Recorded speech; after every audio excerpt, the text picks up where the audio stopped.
Bon, ça fait une semaine que j'ai pas encore eu de retour, donc je vais les relancer. Bonjour, je propose un débat au collectif, entre parenthèses idéalement Jésus musulman, sur Genèse 17-20. Je n'ai pas encore eu de réponse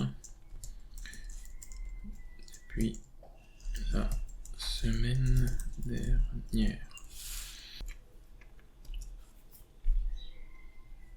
Là, comme vous pouvez le voir à l'écran, j'avais contacté Yamad le 7 juillet, parce qu'en fait David, leur modérateur, m'avait dit non, il faut que tu vois ça avec Yamad et Ismaël. Et je ne peux pas contacter en fait certains de leurs profils parce que leurs DM sont pas ouverts. Vous voyez, là j'ai fait des demandes d'invités. Donc lui et Ismaël, je l'avais contacté le 7 juillet. Pour éviter de spammer, mais pour relancer 2 jours après, j'ai supprimé mon message du 7 et j'en ai renvoyé un le 9 pour Ismaël. Et puis hier, bon, j'en ai renvoyé un en me disant, bah attends, c'est bizarre quand même qu'ils répondent pas en fait. Il est connecté et ça fait une semaine. Donc là, vous voyez que j'ai fait mes demandes pour les contacter et qu'ils ouvrent leur DM. Donc je pense qu'ils ont vu la demande. Mais bon, ils n'ont pas voulu réagir. Mais du coup, en attente de leur réponse, je vais rester sur l'avis que je m'étais fait. C'était que c'était la fin du collectif Anafia, comme j'en avais parlé durant cette vidéo. Écoutez le passage. Le frère Arabi, il aurait dû faire comme les frères du collectif et dire nous, on ne veut pas jouer en défense. Nous, on ne veut pas avoir à s'expliquer sur notre dogme. Et ça, de la part des frères du collectif, je dirais que c'est très intelligent de leur part. Parce que comme je les connais, c'est des gens qui sont très intelligents, très matures, et ils savent où est-ce qu'il faut mettre les pieds, où est-ce qu'il ne faut pas mettre les pieds. D'accord? C'est pour ça qu'ils sont même très discrets sur leur aqida, ils n'en parlent pas parce qu'ils savent qu'est-ce qu'il faut dire, qu'est-ce qu'il ne faut pas dire. D'accord? Mais maintenant, avec ce débat-là, maintenant, qu'est-ce qu'on va faire? On va se cacher. Les salafis, maintenant, ils vont se cacher parce que le frère en question... Voilà. Donc, ce que vous venez d'entendre, c'était l'un des amis du collectif Anafia. Il apparaît même dans l'une des vidéos, donc c'était quelqu'un qui les connaît très bien. Mais ce qu'il dit, le collectif Al-Anafia le dit lui-même. Mais avant d'écouter ça, je vais rebondir sur ce qu'il a dit lorsqu'il disait le collectif Al-Nafia, ils sont très discrets sur leur akida. C'est un euphémisme, hein. Ça veut juste dire qu'en fait, tout simplement, ils ne veulent absolument pas en parler. D'ailleurs, c'est quelque chose qui a inquiété certains des coreligionnaires musulmans, salafis, comme Ibn Lagdar al-Salafi, qui va justement, dans un thread de tweet, va parler de la problématique et qui va aussi en parler en vidéo. Il va leur reprocher justement de ne pas se positionner, c'est-à-dire d'avoir une position totalement fou sur l'Aqida, mais aussi de continuer à garder des vidéos de Karim alors qu'il a eu des paroles de Kouf. Et donc, il va leur reprocher d'une certaine façon de ne pas être dans l'alliance et le désaveu. Ici, la question c'est quoi? Est-ce que le collectif Al-Hanafiya, par exemple Abdallah, est-ce qu'il est salafi ou pas? Parce qu'il traîne avec des Ash'ari, il traîne avec des Ikhwani, il les fréquente. On va vous montrer si vous voulez. Toi, tu viens dans les commentaires et tu essaies de défendre cela, de nier les faits, de nier. Donc tu prends parti pour eux alors. Bon, j'ai pas retrouvé le live dans lequel il s'était prononcé, peut-être il n'était pas enregistré. En tout cas, c'était un live dans lequel il expliquait, par rapport à l'effusion de débats qui avaient apparu sur TikTok il y a 1 an, 2 ans, il expliquait qu'il fallait surtout pas rentrer dans les sujets d'Aqida. Pourquoi? Parce que les débats, c'était sur les 2 mains droites d'Allah. Quelle est la distinction entre les 2 mains droites d'Allah? Et quand ils ont vu ça, ils ont dit, oula, ça chauffe pour nous. Non, les jeunes là, vous êtes trop zélés, vous avez trop envie de parler de notre religion. Il faut pas parler de notre religion dans la darwa. Il disait, il faut que vous restez dans les sentiers battus. Ça c'était son expression, ou du moins une expression qui était semblable. Restez dans les choses que nous avons tracées. Nous, Abdul Majid, etc. et ceux qui étaient là avant.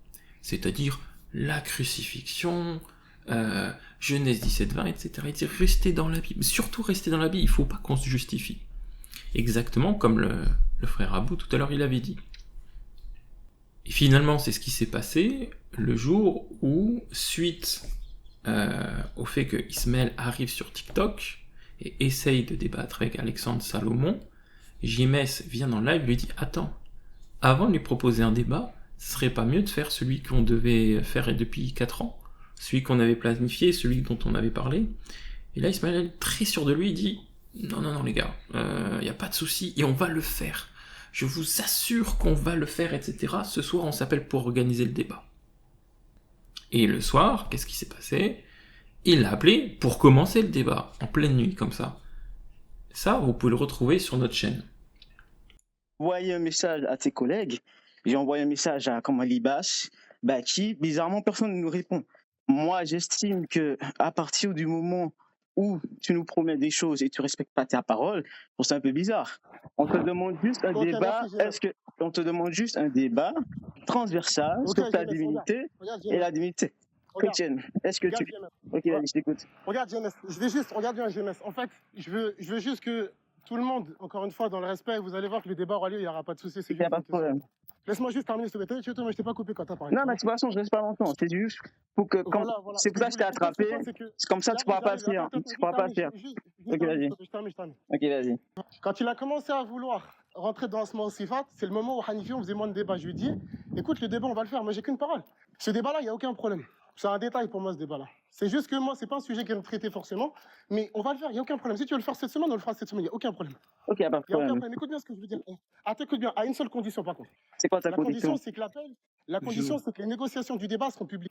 Toi et moi, on va s'appeler avec témoins. On va s'appeler avec témoins s'il faut demain, pourquoi pas. Bon, Ismaël, c'est bon. Bon, Ismaël, tu veux débattre? Ismaël, tu veux débattre jeudi soir ou pas? Ou vendredi soir? Il est 4h10 du matin. Bon, vas-y, va dormir. Va dormir. C'est bon, tu m'as fait. Non, c'est pas, je vais faire comme Jésus. Non, c'est bon, va dormir, c'est bon. Je dis juste un truc. Non, parce que nous, on prie, tu vois, on n'est pas alhamdoulilah. Ce que je te disais, c'est quoi? C'est que c'est vrai qu'il n'y a pas de souci. Oui, c'est vrai que je te donne une date, si tu veux pas. C'est bon, frère, va dormir. Quand c'est les jeunes qui acceptent un contre un, quand c'est tout le monde, tu proposes des trucs, quand c'est Hanifia, t'acceptes pas tout de suite. Arrête de faire genre des... Ouais, c'est bon, t'as fini. Le débat sans modérateur, tu sais très bien que le débat sans modérateur. Bon, je fais ma conclusion. Je fais ma conclusion. Les frères, je vous envoie l'audio. Ok, bon, voilà, c'est bon, il a fait. Bon, conclusion, M. Ismaël est venu me parler ou me proposer une modalité de débat. Il me parle de modérateur, il veut faire le débat tout de suite. Il est stupide, on ne peut pas faire un débat tout de suite, on n'a pas de modérateur. Surtout les 4h du matin, c'est stupide. Qui est disponible à cette heure-là pour faire un modérateur pour moi? Donc là, comme vous l'avez entendu, il lui a dit oui, on fera ce débat, c'est une formalité, etc. Et qu'est-ce qui s'est passé? En fait, le soir où il devait, comme il a dit, s'appeler pour planifier le débat, il lui dit on débat tout de suite, moi j'ai des gars, il était au téléphone avec toute son équipe, il dit ouais, moi j'ai des gars et tout, on commence tout de suite, etc. et j'ai des témoins. Et en fait non, c'est pas comme ça qu'on fait un débat, et si vous voulez le faire justement en pleine nuit, c'est justement pour éviter qu'il fasse un live et qu'il fasse un débat réellement public, et que le risque y ait 100 000, 200 000 personnes qui écoutent ça. Donc il voulait faire un débat en catimini, et après enregistrer, faire des montages en disant oh, on l'a poutré, etc. C'était pas du tout le but de GMS. Il a dit non, tu m'as appelé là à 4h du mat pour planifier le débat, mais pas pour débattre. Donc là, c'est mort. Par contre, ce week-end, vendredi ou samedi, on fait ça. Et là, Ismaël a dit oh, non, je peux pas, enfin, je veux pas, il veut plus tout d'un coup. Donc voilà. Bon, en tout cas, comme vous le voyez, à part le débat avec Jack le Fou, à part mon débat que j'ai proposé sur le paraclet, en fait, ça va faire plus d'1 an, voire 2 ans, en fait, qu'ils n'ont pas débattu. Là, on peut voir les derniers débats où, par exemple, on entend Ismaël, ça va être là la crucifixion, Gethsémané, la parabole du vigneron. On voit que c'était à peu près il y a 2 ans globalement. Et pourtant, il va se permettre de donner des conseils en disant « Moi, ma voix, elle est écoutée ». C'était à l'époque où je proposais un débat sur l'annonce de Mohammed, le paraclet, etc. Il a dit « Moi, ma voix, elle porte. il faut que tu trouves quelqu'un, semblerait-il, de ta génération, qui débatte avec toi, quoi. Quelqu'un comme, il m'avait proposé qui, Chirac et Léon Zère. Voilà, ces deux grands blasphémateurs. C'est très marrant, sachant que, comme vous l'avez vu dans la précédente vidéo, Léon Zère n'est même pas convaincu que le paraclet c'est Mohammed. C'est-à-dire que lui-même, il ne croit pas en ses professeurs. Et écoutez bien. Si il y a des gens qui ont proposé des débats, d'autant plus sur la prophétie de Mohammed sallallahu alayhi wa sallam. Encore des fois, des gens disent qu'il y a des sujets qui les intéressent pas et tout, admettons. Mais sur la prophétie de Mohammed sallallahu alayhi wa sallam, il faut que les frères, alhamdoulilah, les jeunes, les gens qui sont plus âgés, qui sont plus jeunes que nous, il faut que vous travaillez, que vous fassiez des études et qu'il y a du challenge du côté chrétien. Il vous propose un challenge. S'il y a des frères qui veulent se former, étudier, etc., et faire un débat en bonne et due forme dans le respect de l'interlocuteur, dans le respect de l'intervenant, dans le respect et la bienséance du débat, et ben, alhamdoulilah, c'est un très beau challenge qui s'offre à vous. Je l'ai dit, c'est public. Il y a peut-être une cinquantaine, une soixantaine de personnes ici. Il y a des chrétiens qui ont un certain âge, qui sont moins jeunes que nous, d'accord? Enfin, ils sont moins âgés que nous, donc vous allez à peu près deviner quel âge ils ont à 1 ou 2 ans près. Ils ont fait des études aux musulmans de faire de même. Ils ont proposé la prophétie de Mohammed, que la paix divine soit sur lui dans les textes des évangiles, d'après ce que je pense, là, ce qui est cité par bénévolence, il fait référence au paraclet, d'après ce que j'ai entendu des dernières nouvelles.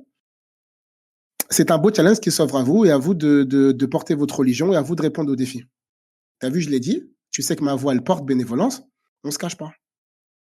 Tout simplement. Donc, c'est dit, les frères, préparez-vous, travaillez, bossez, révisez, formez vos groupes, faites vos centres de révision, travaillez, et après, s'il y a un frère qui est prêt à discuter dans le respect, sans insulte.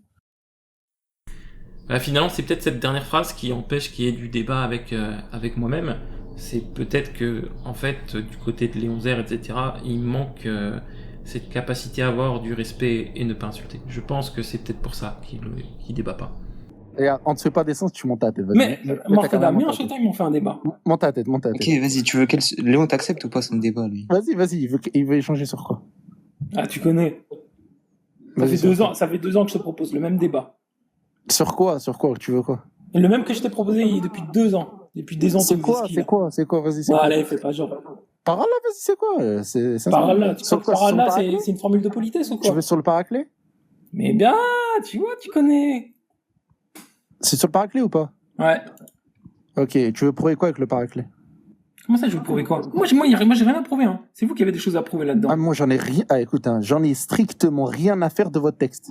Ah, comment tu mens? Je t'ai attrapé chez la DDR, aller dire ouais, le paraclet, c'est Mohammed, etc. Ah non, tu m'as jamais entendu dire que le paraclet, c'est... Pourquoi c'est pas Mohammed? Non, moi, je dis rien du tout. Moi, je me prononce pas. Il a dit, je dis rien du tout. Ah oui, moi, je me prononce pas. Et en fait, ce n'est pas le seul maintenant qui a réagi comme ça, de qui sont adoptés une nouvelle position, qui est de dire non, les versets du Coran ne disent pas que dans votre Bible, il y a l'annonce de Mohammed, parce que votre Bible est falsifiée. Et donc, on assiste aujourd'hui à une rupture, c'est-à-dire à une dispute même entre musulmans pour savoir est-ce qu'il faut faire le débat, d'essayer de prouver qu'il y a le paraclet, qu'il y a Genèse 17-20.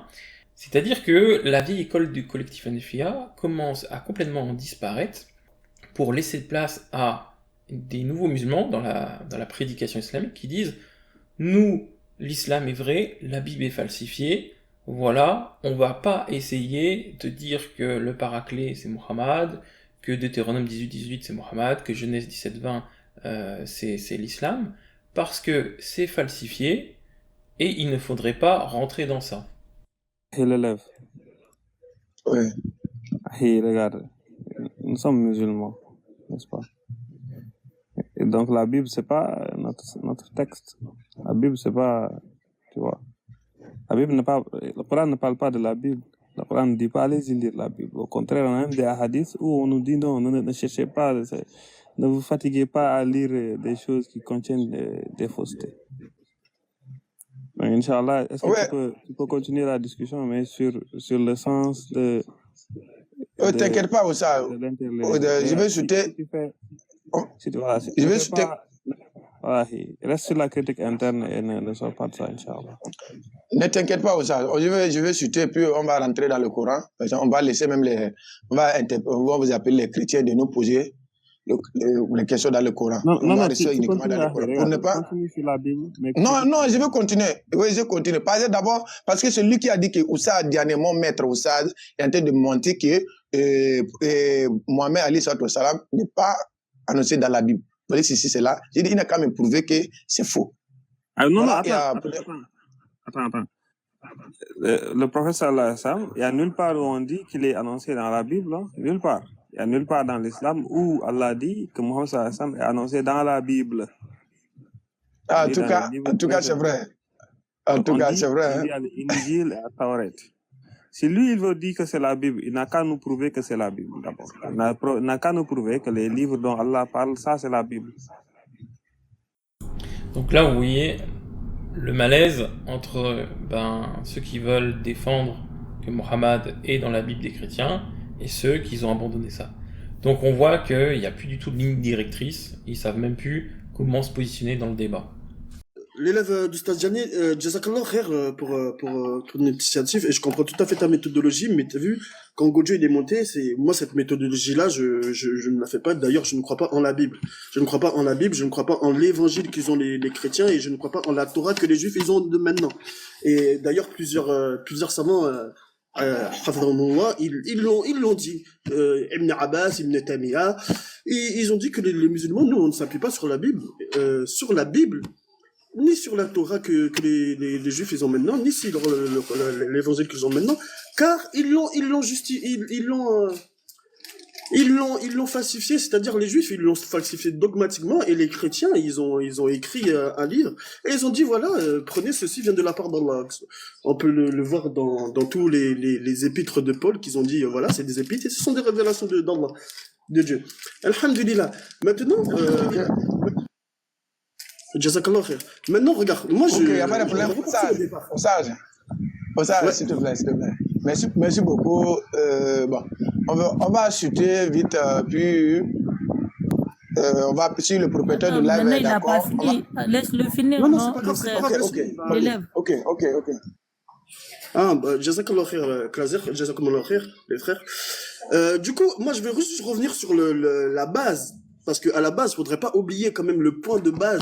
C'est qu'il est venu avant de commencer l'échange. Il a fait une affirmation. Et cette affirmation-là, il a dit que selon le Coran, le prophète Mohammed sallallahu alayhi wa sallam, il est mentionné dans la Bible. Peux-tu nous donner, s'il te plaît, le verset où le prophète Mohammed, qui dit littéralement que le prophète Mohammed sallallahu alayhi wa sallam, il est mentionné dans ce que vous appelez la Bible. S'il vous plaît.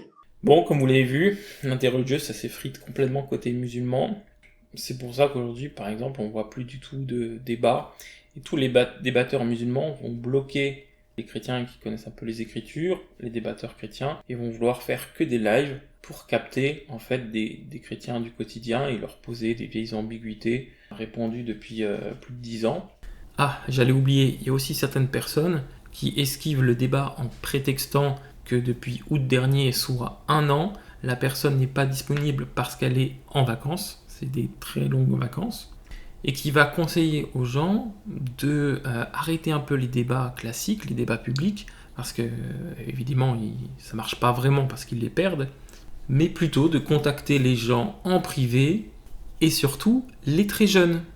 Et quand je dis très jeunes, vous allez voir, plutôt que de débattre avec des adultes, il va inviter des enfants de 10 à 12 ans dans son live pour faire des débats. Et Ismail Nafia qui disait non, on ne peut pas débattre, toi et moi on n'est pas de la même génération, qu'est-ce qu'il en pense ? Qu'est-ce qu'il en pense qu'un adulte de 20 à 30 ans va proposer des débats à des enfants de 10 à 12 ans ? Voilà, ce qui marche le mieux avec eux, c'est qu'en fait vous leur parlez en privé. Et ça, c'est pas que une personne ou deux, je peux te compter ça par 10 en moins d'une semaine. En gros, ce qui va marcher le mieux là en ce moment, c'est plus vous les prenez, vous leur parlez en privé, puisque... Oui. Ah, c'est vrai. En plus, du coup, excusez-moi, j'ai été coupé. En gros, le délire, c'est quoi? C'est qu'en fait, voilà, parlez-leur en privé. Voilà, arrêtez de leur... Enfin, je trouve ça marche mieux que leur parler en live, leur faire des débats pour voir qui va gagner, etc. que ça s'insulte, que ça finisse par créer des embrouilles, des trucs comme ça. Surtout les jeunes, hein. Bah oui, c'est Surtout pas comme les ça que jeunes. ça va marcher. Non, vraiment, surtout les jeunes, voilà, limite, là, vous en avez rien à foutre, vous les prenez, vous leur parlez en privé. C'est mieux, t'as vu, tu les prends entre toi et lui, entre toi et elle, etc. Tu lui parles, tu lui expliques, tu lui dis, ouais, pourquoi t'acceptes pas ça. Tout ça sur une base de confiance, tu vois. Ouais, ça prendra le temps que ça prendra, mais, tu vois, ça aura plus de résultats que le faire comme ça, tu vois, ou pas. Toi. Ah là là, j'en ai marre de toi, PLX, je te jure. Non. Vas-y, venez, je vais. Bah, je vais PLX, viens couper dans là son et live. je vais Viens dans lancer son mon live, live. comme ça après ça sera mieux là. Non, je connais dans son live. Je vais gagner le débat et après, Titi va faire quoi? Ouais, ok, Ouais, PLX. PLX. Faut pas Je dire le connais. Eh, je vous ai déjà battu plusieurs fois, on m'a fait descendre. Ouais, de malade. Ouais. Vas-y, bref, de vas-y, malade, je vais si tu lancer. veux, si- Venez, si tu- ajoutez-moi Vas-y. tous, je vais lancer là tout de suite. Je vous connais. Ok, Je mec. vous ai déjà tous battus. Ah, t'es fou, PLX, la vie. Maintenant, est-ce que tu es d'accord pour dire que Mohammed, selon ces critères-là, c'est un vrai prophète? Personnellement, moi je pense que oui, mais. Mais attends une seconde. Mais ça attends, veut il dire parle que d'un autre si Dieu. on part dans ton Mohamed, il a principe, ça veut parlé- dire que. Attendez, un par un, s'il vous plaît, un par un. Ouais, Si on désolé. part dans le principe que si Jésus c'est un prophète, ça veut dire que si on part dans le contexte des musulmans, ça veut dire que Jésus c'est le seul prophète qui a fait des miracles, ça veut dire. Bah non, justement, regarde, il y a des prophètes qui ont eu des miracles, comme Moïse, il a séparé la mer en deux. Et c'est à peu près tout ce qui se passe en interreligieux, parce que les collectifs des débatteurs musulmans sont morts, ils n'en sont plus actifs. On me fait même dire que maintenant, non, en fait, le collectif Hanafiya n'a jamais été un collectif des débatteurs, ce sont des enseignants. Alors voilà aujourd'hui ce qu'on entend.